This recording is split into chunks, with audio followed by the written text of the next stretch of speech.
Cuando encendemos una vela, también encendemos las esperanzas de que nuestras oraciones serán escuchadas, y más cuando pedimos a la Morenita de Suyapa que interceda por el trabajo que se realiza en favor de los más desfavorecidos. ¿Cuál es su nombre y a qué se dedica? Bueno, soy Itzmania Platero, soy periodista de Ángeles Press de los Estados Unidos de California, corresponsal de prensa, además defensora de los derechos humanos. ¿Desde hace cuánto es defensora de los derechos humanos?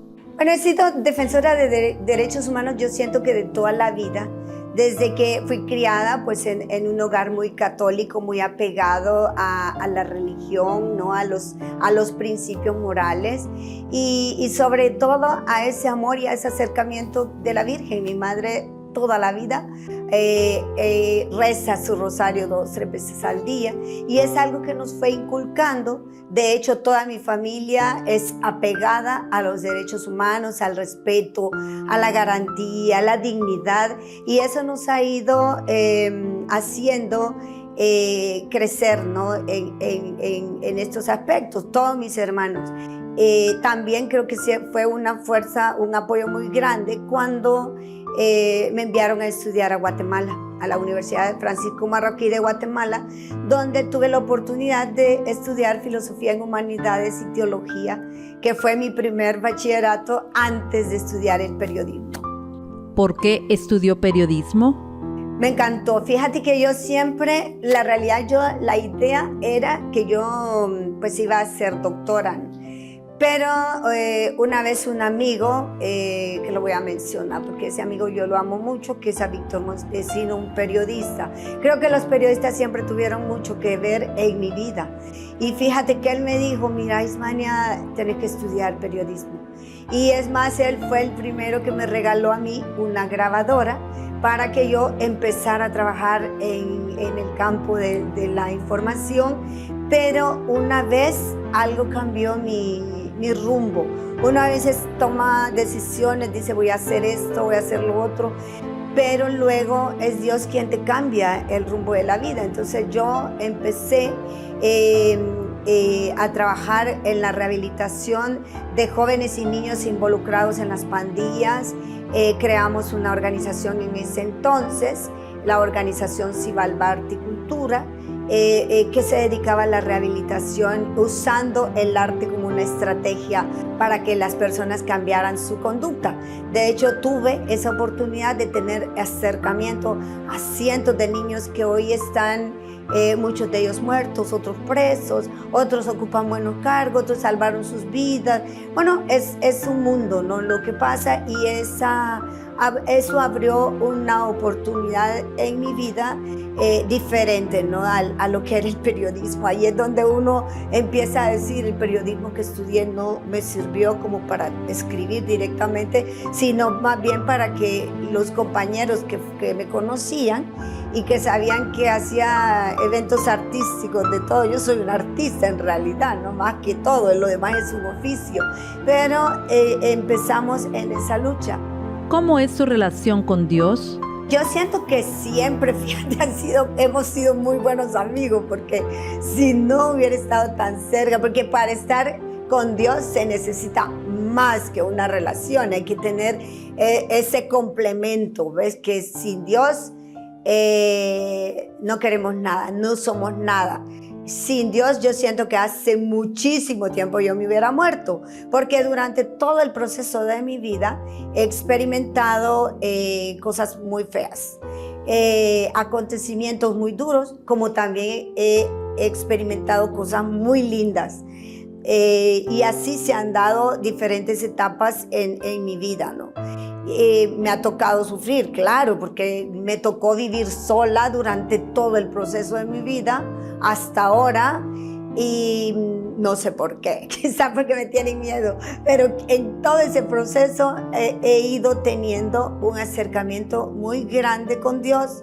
Aprendí algo muy fundamental, que era que si los 10 mandamientos se respetaran con solo los 10 mandamientos, no tendríamos necesidad de tener ni siquiera un código penal. Y yo sentía eso, ¿no? Cada vez le tomaba más pasión y me gustaba más cuando más gente se me unía, cuando de repente formé parte de la red de voluntarios de Naciones Unidas y así, mira, fui entrando en diferentes círculos internacionales. Ya mi trabajo también fue cambiando, ya iba muy de cerca de la prensa internacional, de corresponsales internacionales que trabajábamos juntos como Reuters, como EFE, con toda esta gente, incluso gente hasta de Al Jazeera, que llegó en un momento en que trabajábamos, ¿no?, en equipo. Entonces ya volví a ser otra vez la periodista, pero ya mi trabajo era diferente, ya era el tema carcelario, y ese tema carcelario pues llegó a que visitáramos todas las cárceles del territorio hondureño, incluso cárceles en el territorio mexicano. ¿Cada cuánto visita a la morenita de Suyapa y qué sentimientos la unen a ella y a Dios? Todos los días, todos los días. Y mira, me encanta más venir a esta basílica, porque esta basílica tiene la ventaja de que está las 24 horas abierto y a cualquier hora uno puede acercarse. ¿Qué pasa? Y no es un acercamiento, realmente creo que hay una complicidad entre la Virgen y yo, porque cada cosa que yo hago tengo que ponerla primero en manos de la Virgen, todo hasta lo que voy a hablar, y del Espíritu Santo. Independientemente, a veces si estoy en otra iglesia que no es una iglesia católica y de repente yo tengo que acercarme, yo lo hago, pero voy como te digo, como si fuera a cumplir algún mandado. O sea, aparezco a veces en cosas que yo digo, ¿y qué ando haciendo aquí? ¿Qué ando haciendo? Y así me fui acercando mucho a ella, hasta que empecé a experimentar la parte más difícil ya de la vida de Ismania Platero. O sea, la parte donde te toca todo, ¿no? Te toca la médula de los huesos hasta que te dobla, te hela, te hincas, lloras y empiezas a sentir que en medio de todo lo que estás pasando, no puedes llorar, es que no puedes verte infeliz, no puedes verte débil. Eso no creas que es fácil, creo que yo te decía que esta es la entrevista más difícil que he tenido, porque empecé a tener una experiencia muy íntima, ¿verdad? Muy cercana realmente con Dios, cuando uno experimenta completa soledad. Y cuando te hablo de soledad, es que un día yo iba por el centro, por el lado de la catedral, y de repente yo sé que estaba llena de gente, está mi familia, que la tengo cerca, que me aman muchísimo. O sea, yo vengo de un hogar donde todo el mundo me ama, pero de repente yo me sentí completamente sola, o sea, aislada completamente. Y en ese momento empecé a experimentar ya otro tipo de cosas que cambian de repente el rumbo de mi vida, y vengo a caer en el tema migratorio, ¿no? Y me empiezo a empoderar del tema migratorio y empiezo a darle seguimiento, y tuve la dicha, ¿no?, de acompañar a la población migratoria. Tengo mi tarjeta verde como migrante que ingresó al territorio mexicano por la ruta, ¿no?, del dolor, la ruta controlada y segura, pero que era la ruta más amarga, donde uno podía sentir con el equipo de prensa que andaba, con la gente que me acompañaba, con el padre Mauricio Bueno de ahí, de ese lugar. Podíamos sentir incluso los olores nauseabundos de los cadáveres, ¿no? Y igual cuando en los centros de privación de libertad, cuando se quemaron la cárcel para el caso de Comayagua, y que me tocó estar muy de cerca con Noel Leiva, otro periodista. Es que mi vida estaba muy ligada a las dos cosas, ¿ves? Y la comunicación es muy valiosa cuando tú hablas de la Virgen, porque eso a veces uno no lo entiende, pero sí es muy valioso.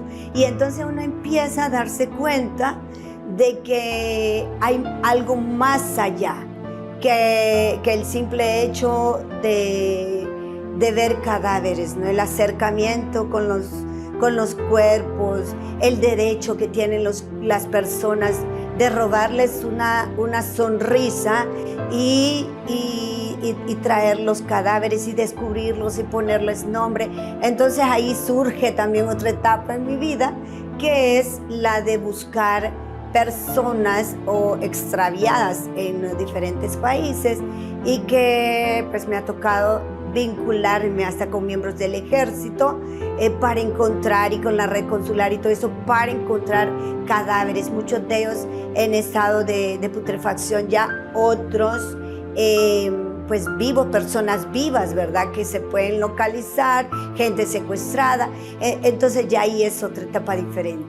¿Qué momentos difíciles ha enfrentado y dónde ha encontrado el apoyo?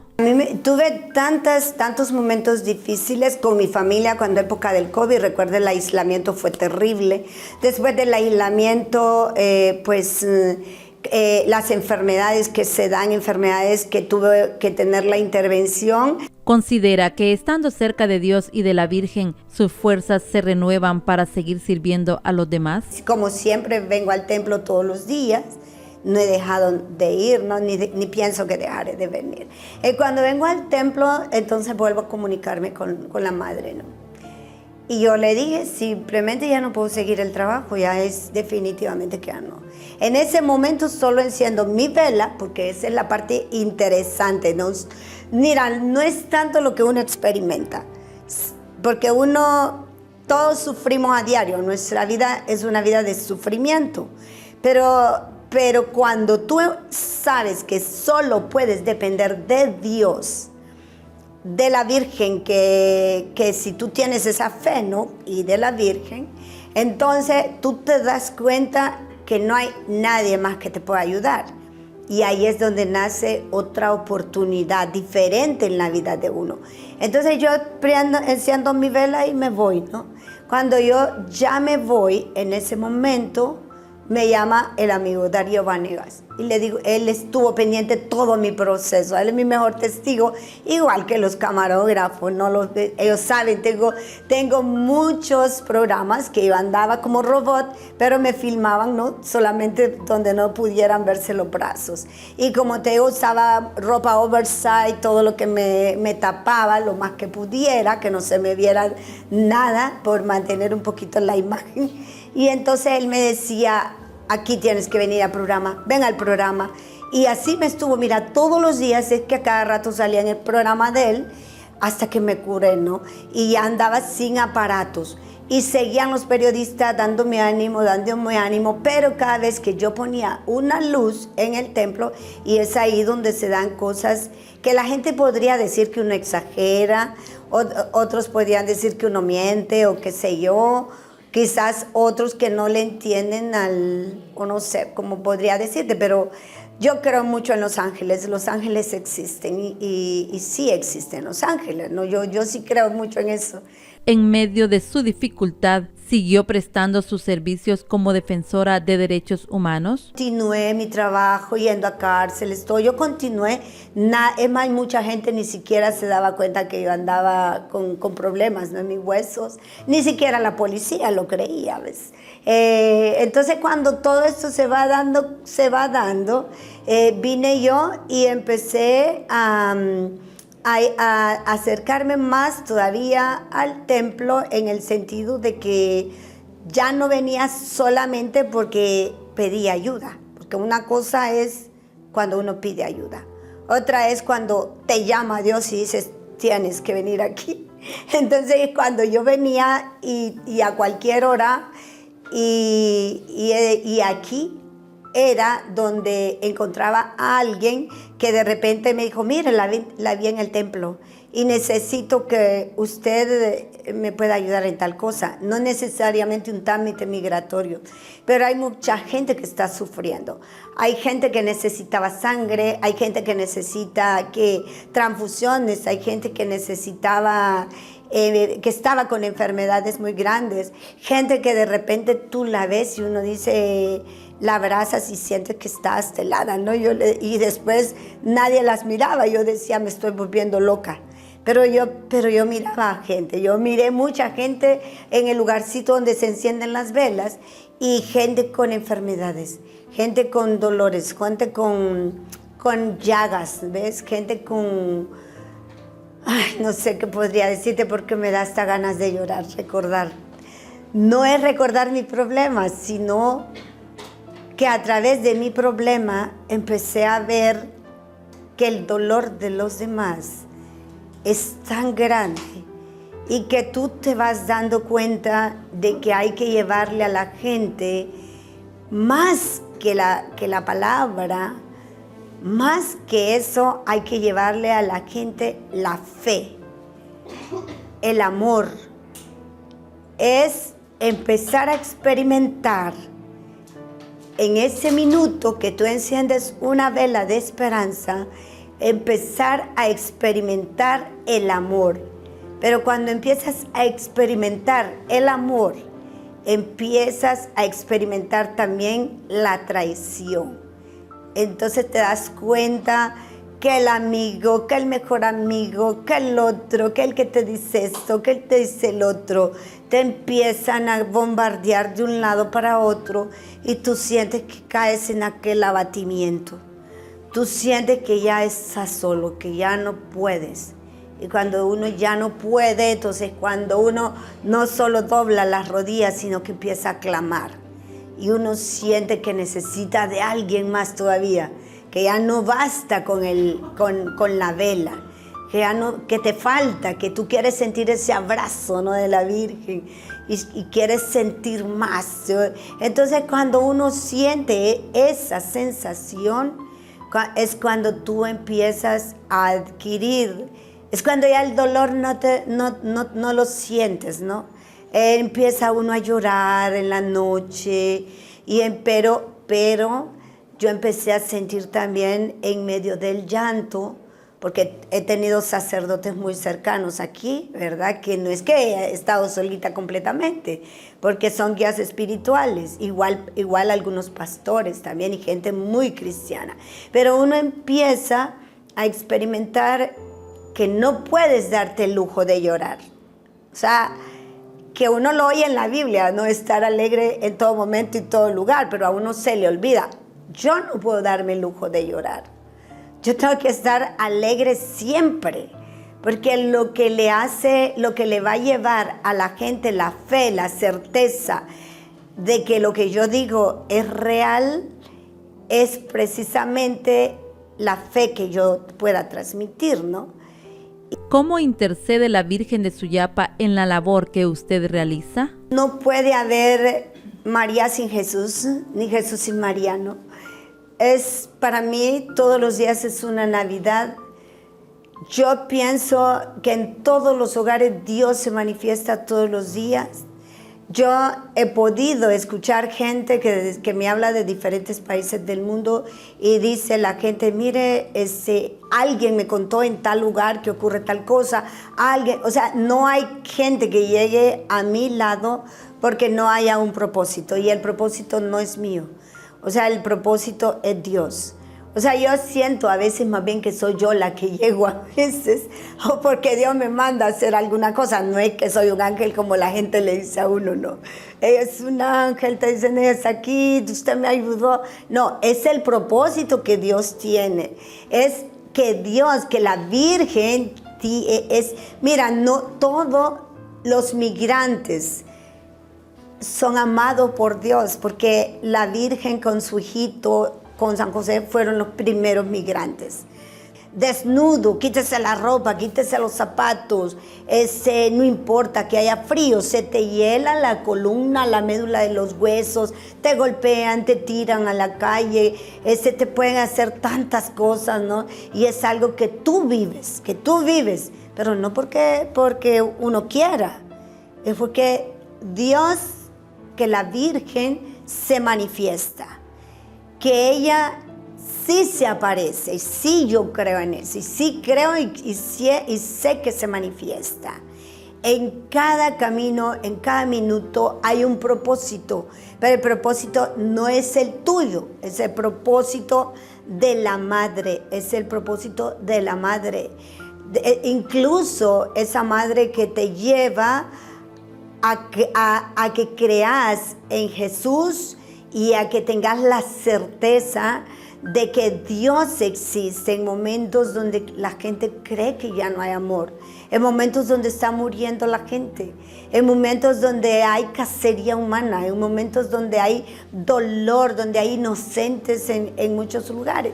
En ese preciso momento es donde la madre aparece y donde la madre no te deja solo. Uno tiene que estar muy pegado a su madre. Y no solo la madre que tú tienes aquí, ¿no? Que es imagen y semejanza de Dios, pero también la madre de Dios es como tu vínculo, es tu camino, es tu luz. Y es una luz en medio de la oscuridad que no te va a apagar jamás. No puede haber definitivamente un trabajo de nadie, sino hay una madre. Y esa madre, claro que es la morenita. No puede haber nada más que te acerque a Dios y que te lleve a Jesús como la morenita. La morenita es el camino, no es la certeza de acercarte a su hijo. ¿Qué siente cuando está frente a la patrona de Honduras? Ay, mira, siento lo que siento ahorita.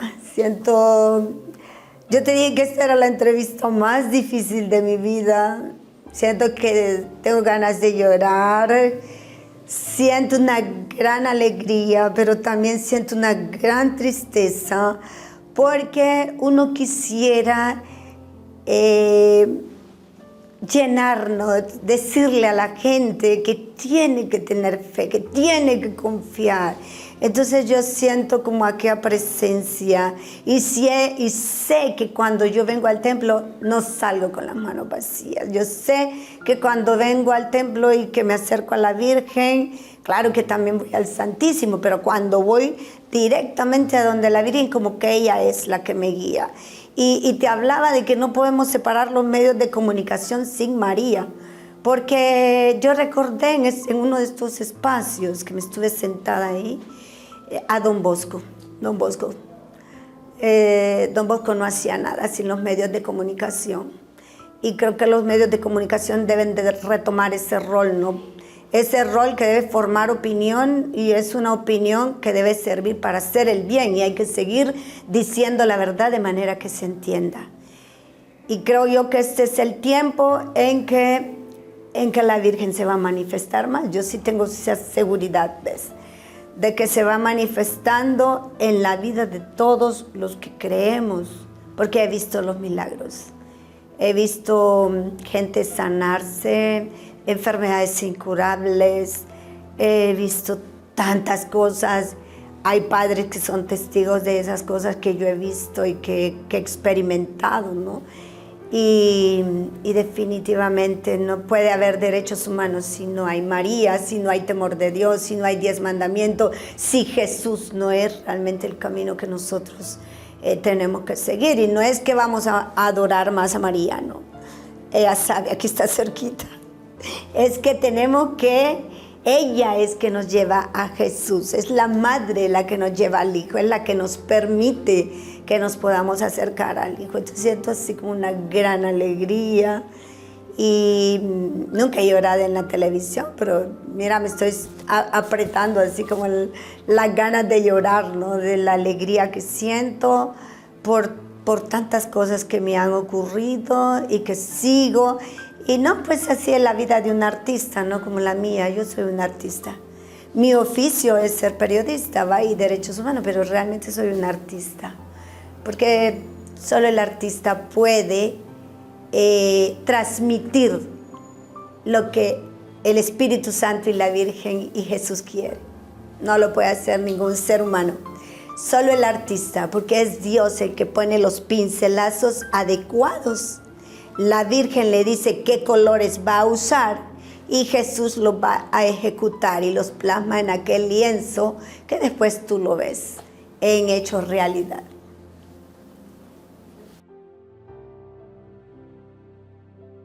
Cuando encendemos una vela, también encendemos las esperanzas de que nuestras oraciones serán escuchadas, y más cuando pedimos a la Morenita de Suyapa que interceda por el trabajo que se realiza en favor de los más desfavorecidos.